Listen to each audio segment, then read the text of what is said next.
साल 2005 में I the एग्जोर्सिज्म movie के बारे में आप तो जानते होंगे, लेकिन क्या आपको पता है कि ये मूवी की कहानी एनेलिस मिशेल नाम की एक जर्मन लड़की पर हुई सच्ची घटना से ली गई थी।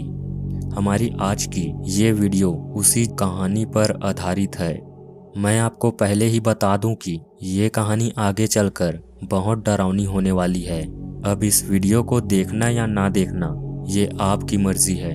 तो चलिए शुरू करते हैं। इस कहानी की शुरुआत होती है एनेलिस एलिजाबेथ मिशेल नाम की एक लड़की से। उसकी जन्म 21 सितंबर साल 1952 में जर्मनी के बवेरिया शहर में रहने वाली एक ईसाई परिवार में हुई थी। एनेलिस की बचपन आम बच्चों के जैसे ही था, लेकिन उसकी ये आम जिंदगी उसके 16 साल उम्र होने के बाद पूरी तरह से बदल गई। जब एनेलिस 16 साल की थी तब वो स्कूल में अचानक से बेहोश हो गई, जिसके बाद उसके माता पिता को बुलाए गए और उसे हॉस्पिटल पहुंचाया गया। डॉक्टर्स को दिखाने के बाद ये पता चला कि एनेलिस को टेम्पोरल लोब एपिलेप्सी नामक एक बीमारी है, जिसे आमतौर पर मिर्गी कहा जाता है।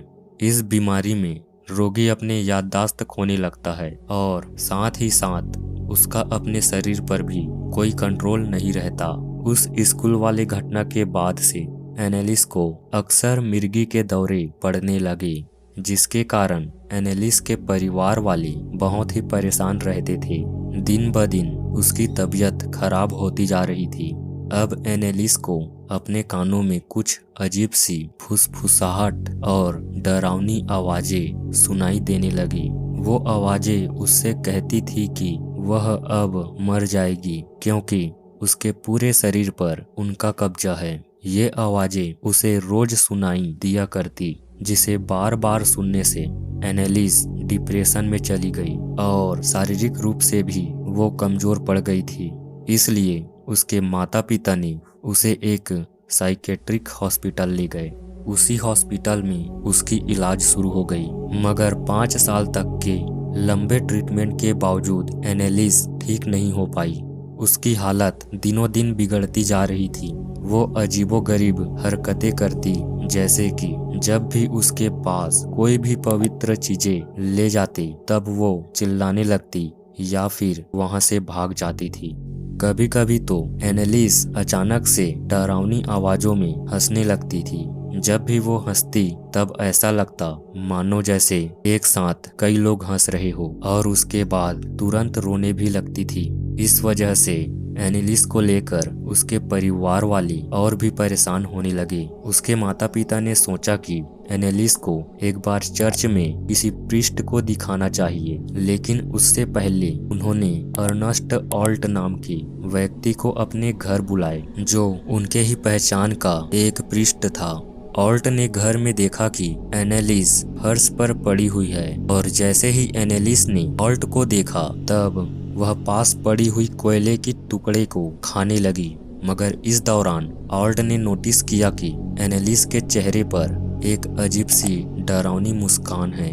वो ना ही खुलकर हंसती है और ना ही खुलकर रोती है। वो सिर्फ एक ही एक्सप्रेशन देती है, एक अजीब सी हंसी। ये देखकर ऑल्ट तुरंत समझ गया कि एनेलिस के अंदर किसी शैतानी आत्मा का कब्जा है। अब यहीं से शुरू होती है इस कहानी की सबसे डरावनी भाग।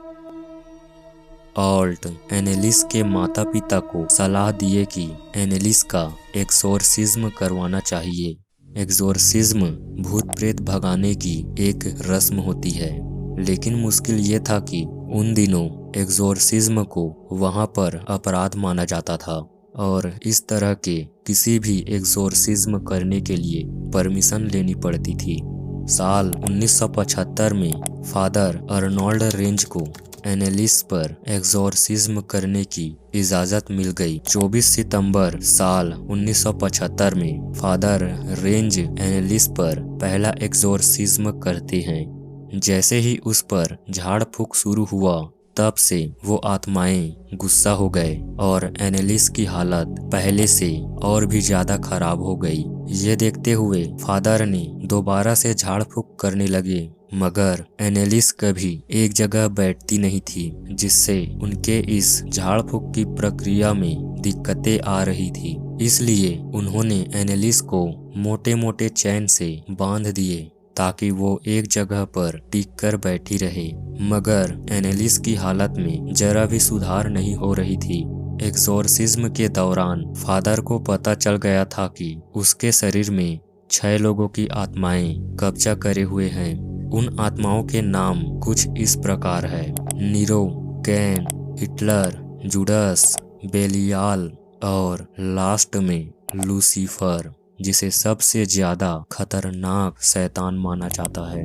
ये एक्सोरिज्म पूरे 9 महीने तक चला, जिसमें इस प्रक्रिया का उपयोग 67 बार हुआ और हर एक प्रक्रिया 4 घंटे तक चलता और ये बहुत ही भयानक होता था।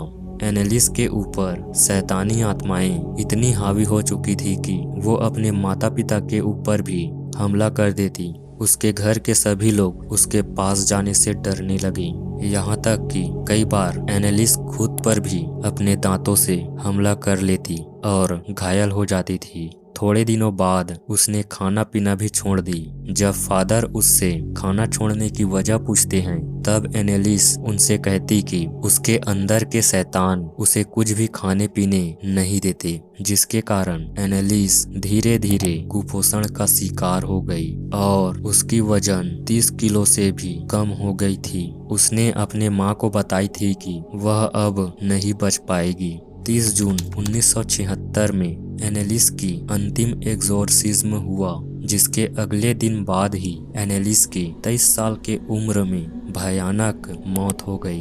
बाद में डॉक्टरों द्वारा एनेलिस के मौत के लिए फादर अर्नोल्ड रेंज और अर्नस्ट ऑल्ट को जिम्मेदार ठहराया गया।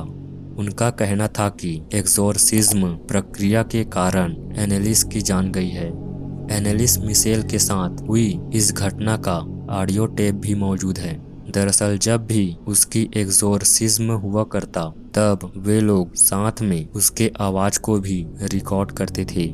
और दरअसल फादर रेंज को उन आत्माओं के नाम इसी तरह से पता चला, जिसमें एनेलिस अपने अंदर मौजूद सभी आत्माओं के नाम बता रही थी। ये बताते हुए उसकी आवाज में एक अजीब सा भारीपन थी। एनेलिस के मौत के बाद ये घटना उस समय के सबसे बड़ी पैरानॉर्मल घटनाओं में से एक बन गई और उसकी ये कहानी अब यहीं खत्म होती है।